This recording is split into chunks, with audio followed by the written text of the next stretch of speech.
Kate Higginbottom is a director, performer, and writer with a background in theater, physical theater, film, music, and dance. Her principal work as director has been with Nicole and Martin, created stage versions of Grimm's Tales. Kate studied English literature at the University of Cambridge, theater performance and creation at the École Internationale de Théâtre Jacques Lecoq, Paris, dance at the Laban, London, and the European Dance Development Center in Holland. As a performer and deviser, she has worked with many international companies, including Complicité, Erde and the Spawns, and Theatre O, and of course, Nicole and Martin. She is going to speak about this traveling in company, theater company, based in Switzerland, a very interesting experience of theater for children and adults. And so, please.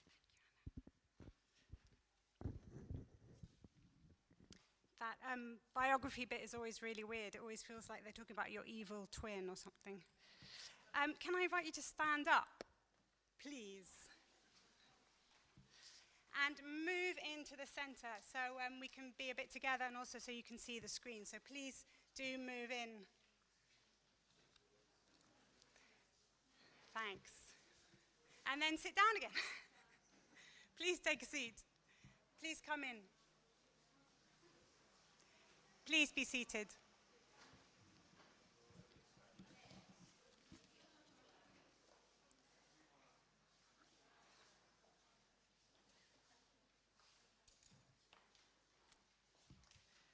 So I've got the graveyard shift, the one before lunch, so I'll try to be brief. I'm also going to read because I'm not used to ever talking about this work because it's very visual work, so we never discuss it, but I'm definitely doing it with pleasure now. So I work a lot with Nicole and Martin, who are a Swiss-based company, but actually they're itinerant, so we spend 8 months of the year on the road, and there are a few months parked up in the caravans in Switzerland so the children can briefly go to school. But other than that, we're on the road. This migration is a choice, clearly not imposed, and so I'm not going to draw any parallels with anything happening to refugees. We perform in 8 different languages, but the shows do not depend on language in any way. When I met them 11 years ago, when I was dancing in Zurich, someone took me to see The Fisherman and his wife, their first show, and I fell in love with it and them and suggested they come to England. They said, oh, we don't speak English. So I said, no problem, I'll translate Fisherman, and you can just learn it by heart. So that's what happened, a very short text that I recorded, and when we had our first rehearsal in Scotland, in Edinburgh at the festival, they had learnt it by rote, including all my coughs, which I may grace you with some of them today. Apologies. So I'm going to show you a little clip that's a trailer. Forgive me that it's a trailer. It's just the shortest, most succinct thing that we have.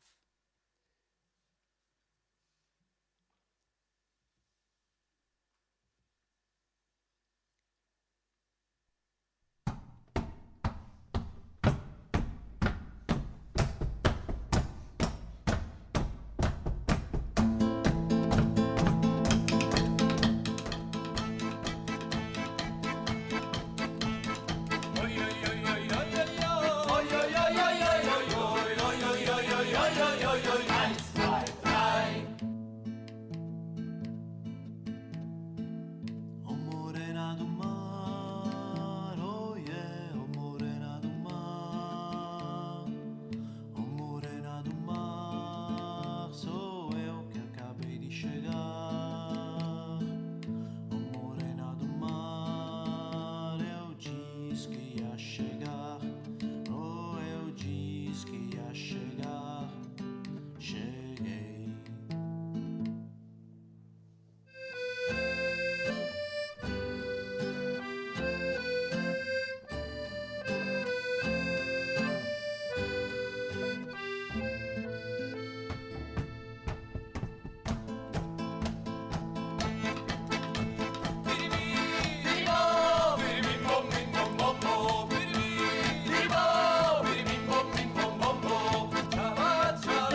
the idea at the start in 1999 was to make theatre that travels, or rather to travel and to bring something with us, to offer up wherever we went. Nicole and Martin didn't know where they would be going, but the desire was to go, to move, to expand, to move beyond Switzerland, where they're from. To offer something that is widely of value meant and means finding something that is universal, something that all the different cultures and languages and peoples that we meet along the way will resonate with. Something that is universal across ages, social strata, ethnicity, something shared. But what? What reaches us all? At the inception, after performing in a school, the improvised tale of two homeless men dressed in blankets, knocking at a door and asking for a cup of tea and shelter. Nicole and Martin were walking home across a mountain and discussing the effect on the children of this story, how quickly and directly the children got involved in the plight of the men. Discussing their own desire to continue down this road of telling a story through multiple theatrical disciplines, their minds landed on a tale from Grimm, the fisherman and his wife. The project started with this story, a story about a couple, necessarily, as they were one, and they were the only two performers in the company. That story, The Fisherman and His Wife, happened to be a fairy tale and happened to be recorded by the brothers Grimm. But it quickly became apparent that fairy tales were a very good road to go down if you want to travel with your tales, and that Grimm's tales seemed close enough to their folkloric roots to hold great riches. We found that folk or fairy tales travel well, theatrically speaking. There are several reasons why this is. One is that they have a clear structure with a dramatic arc that is already in place to create a journey for the listener, with some kind of catharsis or important internal reaction or realization at the end. This lends them perfectly to a dramatic retelling through theatrical means, as they are inherently dramatic in their structure and life events. Using that inherent drama as a skeleton allows the theatrical arts to come to life. Mask, mime, acrobatics, tricks, juggling, music, folk song. In fact, language is barely used. Another reason is that they have resonances across cultures. These stories have already been traveling widely and temporally. They exist in our subconscious or in a distant memory, even if we can't directly remember as adults that we've heard them before. This has the effect of creating a sense of familiarity, of shared experience amongst the audience and also between the audience and the performers. The performers are like us in that we share a relationship to the story too. The performer doesn't own the story any more than we do. It's a shared piece of culture. A familiar or unfamiliar folktale also serves the purpose of returning us adults to a state of wonder, once easily accessed in childhood, that we still remember, but perhaps rarely get a chance to live as adults. Martin, our wish is to recreate this experience for everyone, and storytelling provides a modern audience with a link to this childlike state. Our wish is to bring all the treasures that these tales contain to each audience member, whether they have never chanced to hear these stories before, or whether these tales are deep within their memories. For who would not, like a child, sit by the fire and listen to a tale be told, plunged into the limitless universe of the imagination? Reason 3, the fact that the structure of a folktale already exists means that as creators, we can drop ourselves into these confines and concentrate on the best way of telling. We can concentrate on how to tell, show, evoke the story, rather than on what to tell. This is very powerful as creators and theatrically. It frees us up hugely. There is massive scope within these limits. As the stories themselves can be very complex, with complex themes, such as in The Girl Without Hands, for example, a girl who's maimed by her father. Within our creative process and subsequently the show itself, we don't question these themes or decide even if we like them, having actively chosen a story that speaks to us in some way. We take them as read, with no judgment, and then explore how to communicate them, most directly and simply using the tools at our disposal.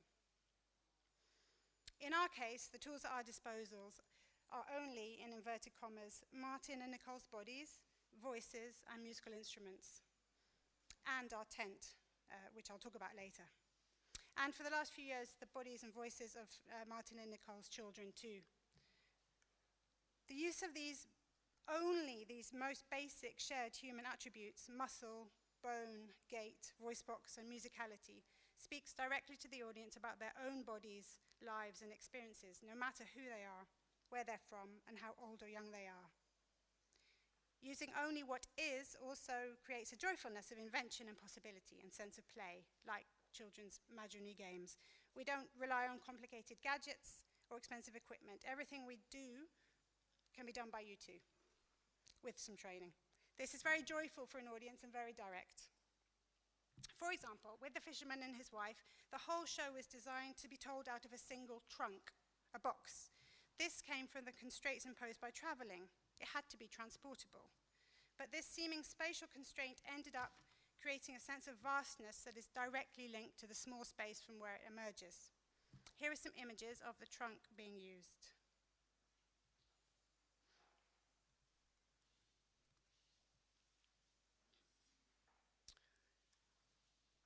Can you see?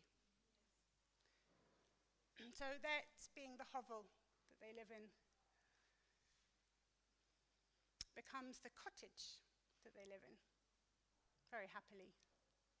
The bedroom, the castle, the queen and king, all that has come out of the trunk. The banqueting table that the waiter is performing backflips over has come out of the trunk. Instruments, juggling balls. There you can see the relationship that they're having with the audience, direct eye contact. He didn't come out of the trunk.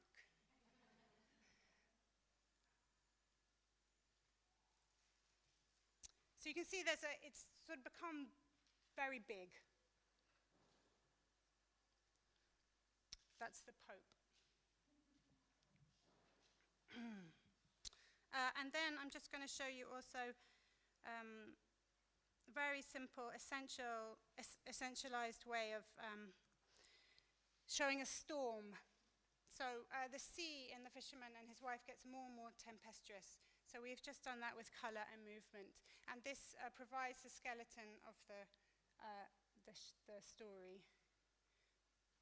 So you see the colors have got darker and darker until the end the sea is black. Not having to create narrative affords us a depth of exploration within the rehearsal room that eventually allows the themes and truths of the stories to emerge. These themes are what are powerful about the stories, the reason they vibrate still in their repeated telling. Michel Mar, these stories are old but stay forever young.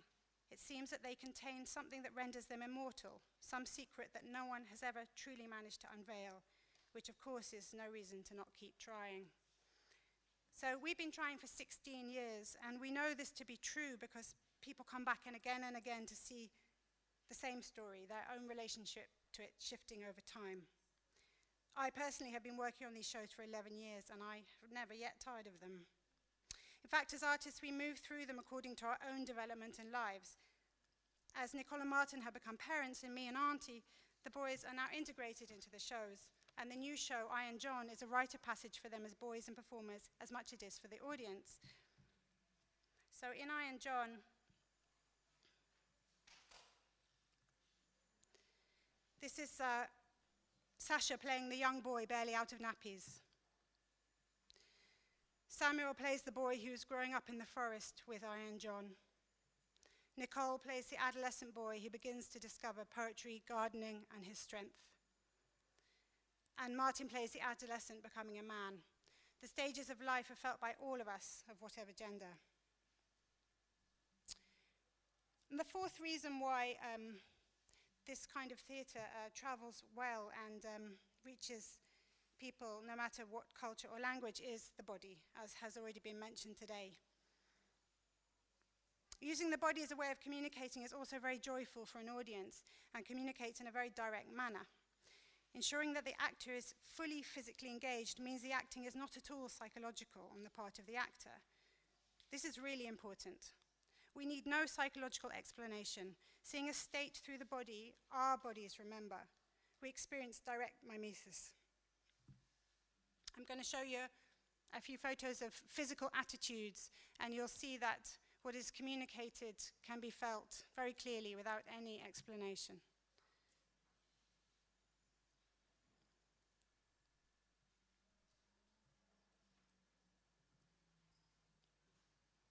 We know what's going on in these photos.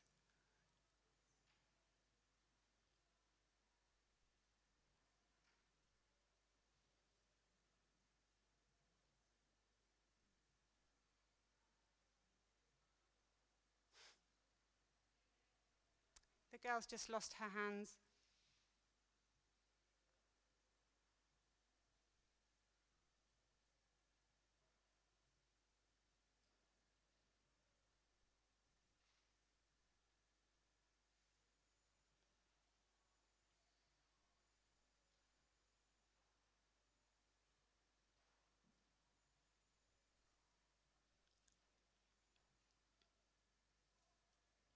And so on. We keep words to a minimum. We create a physical journey for the performers that reveals how they are feeling through dynamics. The extremity of physicality creates the necessary transposition to symbolism, showing extremes of emotion rather than describing them. This has a powerful effect on the audience. Rather than watching Martin in torment, we are experiencing the dynamics of torment, and our bodies instinctively respond, remember, experience themselves. The body knows things of which the mind is ignorant. Those are words spoken by Jacques Lecoq. Physical extremes and techniques, as I have mentioned, has the effect of preventing the performer becoming too psychological, too much in their own head and thoughts, which would be inherently reductive, as it would become about him or her rather than everyone. In the teachings of Lecoq, with whom I studied in Paris and who began his theatrical journey here in Syracuse, in fact, at the Greek Outdoor Theatre, says, the interior world is revealed through a process of reaction to the provocations of the world outside. The actor cannot afford to rely on an interior search for sensitivities, memories, or a childhood world. Instead, the actor and director search for the way to let the story be told through the actor's body being put in the situation. And the actor doesn't comment on what they're experiencing, but plays it without irony. Outer movements, if true, resemble inner movements. They speak the same language. This, I can tell you from my own experience of this work, is a shared language amongst humans and nature as a whole, in fact. The audience understand the bodies on stage as theirs are governed by the same laws. The spectator understands instinctively if there is physical harmony, balance, discord, danger, power, exhaustion, joy, as his or her human form is subject to the same laws. This is why theatre of the body is so powerful a means of directly communicating a shared experience. And this is why we choose to tell these stories that already exist and need no explanation. Movement, as manifested in the human body, is our permanent guide in this journey from life to theatre. Here are two photos of extremes of physicality. There's no chance to think about anything else. You're just trying to save your child.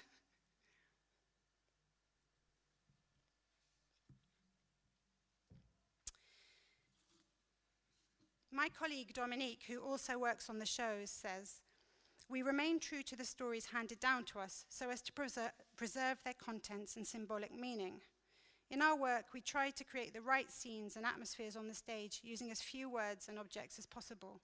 The result is simple, clear, expressive scenes which are perceived not rationally, but through the senses and imagination that is thus stimulated. The audience can't help but become involved. The direct link to the audience is really important. There's a lot of eye contact between the performer and the audience. The audience's presence is acknowledged, referred to, never ignored, and they are warmly invited in. The whole show takes place before our eyes and very little is hidden. And so we feel involved, even in the active suspension of our disbelief. The artifice is not hidden. We all know this is a story, which makes the experience of getting lost within it or directly identifying with it even more powerful. It becomes a ritual. We ask for the audience involvement in other ways too.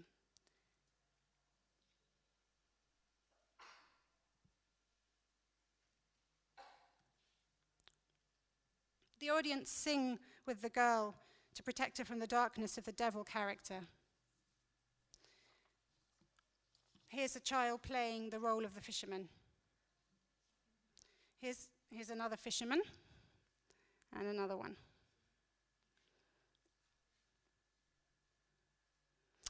This is a very old photo of a child playing Hansel.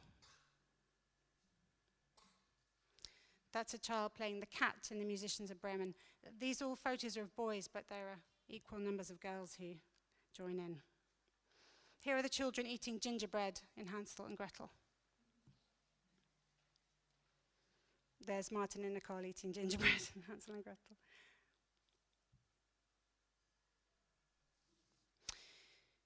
And also very important is that the audience help us put the tent up and take it down. In this way, the audience also own the story. They become a participant, a creator. The tent went up because they put it up. The plot was affected, even though, of course, they already know the ending, because they sang. Every time we see Romeo and Juliet, we think, this time maybe it will be all right. We believe ourselves to be so involved that this might have agency over the story. This is the freedom that a familiar story allows us.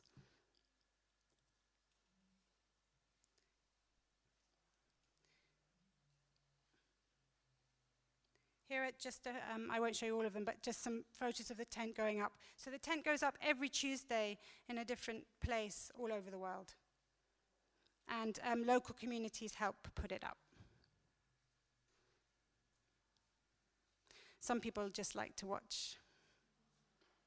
Coffee, hiding.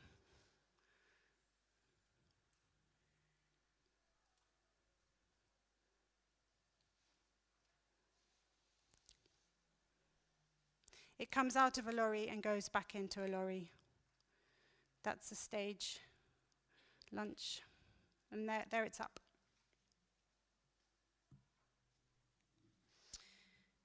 Our audiences feel at home in the stories as they're already culturally shared and contain symbols of human trials and successes that we all recognize.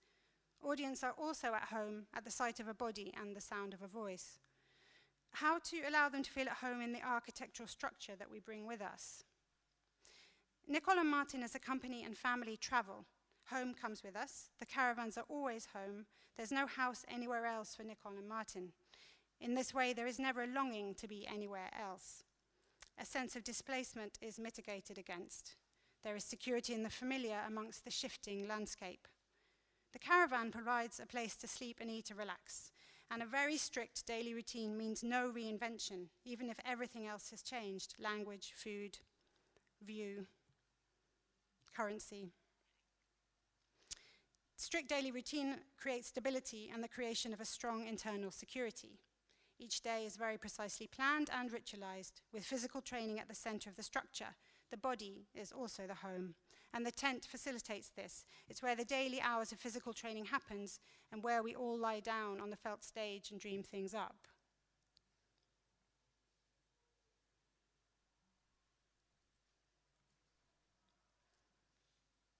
You can see the front door at the back of the caravan there, waiting for the ferry. That's the convoy. 3 caravans. Lunch on the road. The front door. The caravans without the tent up. Going to rehearsal. The front door. But the true fixed point for all performers and crew and audience is the tent. We are on our 4th incarnation of tent. All our shows have been created to play in our tent and are very specific to it.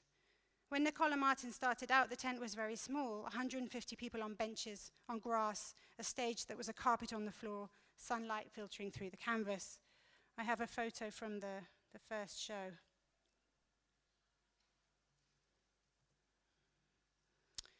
So you can see Martin's on the same level as everybody else. Slowly, over 16 years, we have expanded both vertically and horizontally. The stage is now off the floor. A dependently flat surface allows more scope and safety for acrobatics, but it's still very low to maintain the connection with the audience. I'll just show you a few photos. That's the inside. So you can see the stage is not very high. But there's a nice verticality. Nicole's at the top there.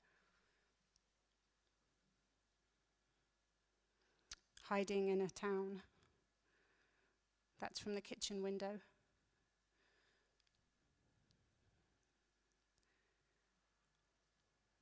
I think that's in Turin. So it gets around.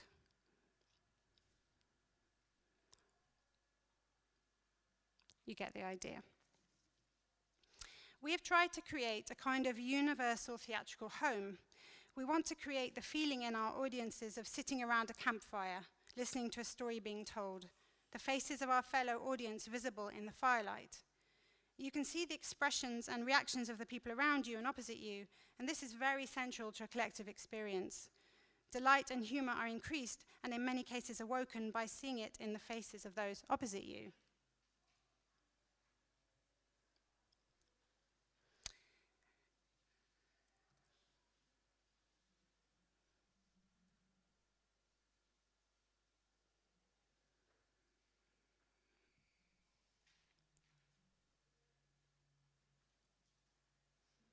They're watching the gingerbread be taken down and they're licking their lips. That's my favorite photo.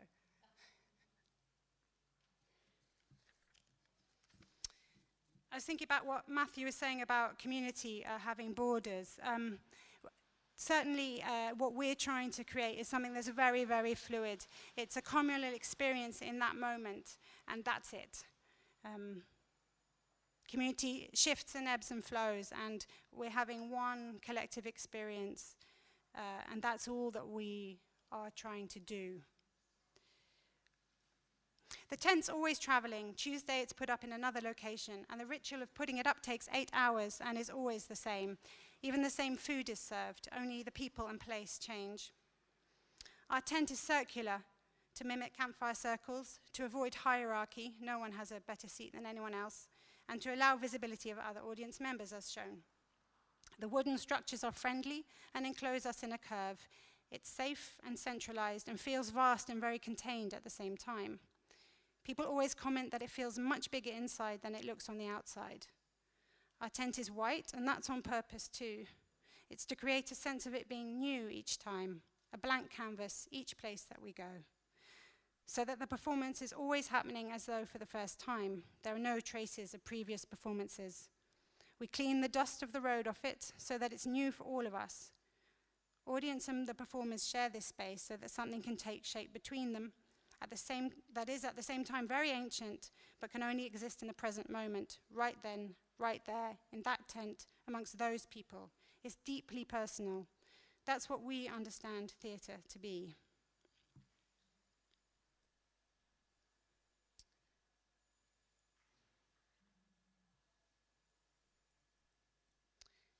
And this is how personal it gets.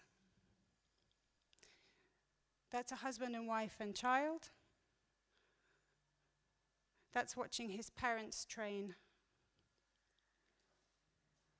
The boys clearly have a choice whether they want to perform.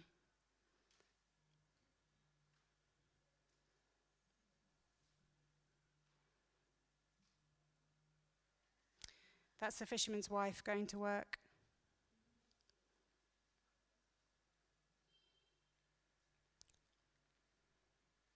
The kitchen. To finish, I just want to read you something from John Berger.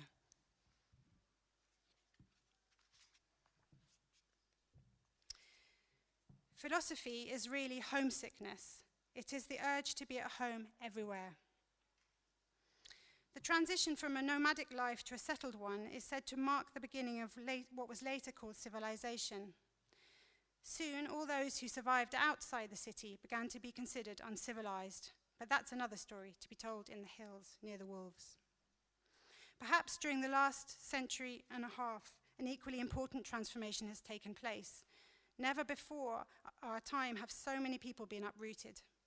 Emigration, forced or chosen, across national frontiers or from village to metropolis is the quintessential experience of our time. Originally, home meant the center of the world, not in a geographical but in an ontological sense. I don't know how to say this name. Museo demonstrated how home was the place from which the world could be founded. A home was established, he said, at the very heart of the real. In traditional societies, everything that made sense of the world was real. The surrounding chaos existed and was threatening, but it was threatening because it was unreal. Without a home at the center of the real, one was not only shelterless, but was lost in non-being, in unreality. Without a home, everything was fragmentation. Home was the center of the world because it was the place where a vertical line crossed with a horizontal one. The vertical line was a path leading upwards to the sky and downwards to the underworld. The horizontal line represented the traffic of the world, all the possible roads leading across the earth to other places. Thus, at home, one was nearest to the gods in the sky and to the dead in the underworld. The nearness promised access to both.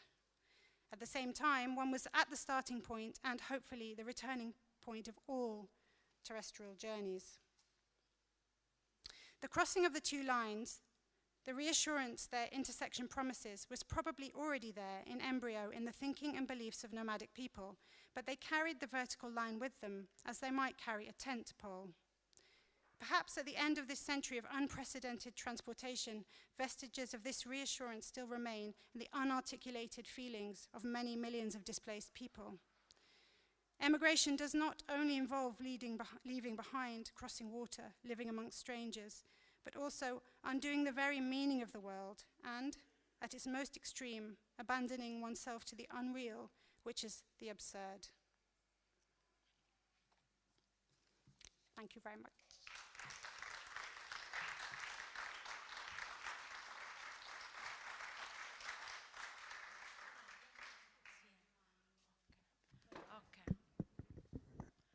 Okay, I'm sorry, but we have no.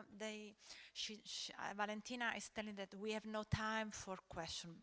Perhaps we will talk to yes during lunch, and then I have an important communication for everyone that you have to fill in and sign a document about the right of transmission of the images. And so if you didn't sign the document, please do it now or